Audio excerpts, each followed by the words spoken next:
Цаамна бүхимбэрлдани талван хянагч нарууд талбайд орж бэлтгэдэг хийгээрээ даваа өгсөж өгчүүдийн одоо барилдааны чанар чансаа дээшиж байгаа энэ хоронд манай бүхимбэрлдани хянагч мөн одоо шууд нэвтрүүлгийн одоо зураглаач нар одоо том одоо өгчүүдийн барилдааныг анхааралтай ажиллаарай гэдгийг одоо та бүхэнд хүндэтгэн хайдаа.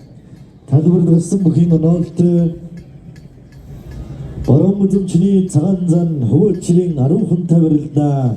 Баруун үзэмчний эрдэнэ далай огнуудын эрдэнэ давтаа барилдаа.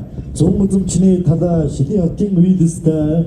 Зүүн үзэмчний баясгалант хөвөөчрийн наригаатай. Шалуун цагааны сумбар Шили хотын арааштай. Зүүн сүмдийн эрдэнэ болго баруун барны хангаатай. Зүүн үзэмчний ган сүхэ, зүүн үзэмчний өлзий мөрөнтэй, баруун үзэмчний урд мөрөн, зүүн үзэмчний чээрхтэй, зүүн үзэмчний сэчин бэлэг, зүүн үзэмчний инг сайхантай, хөвөөчрийн хөдөр зан, баруун үзэмчний намсраатай, шулуу хэм болор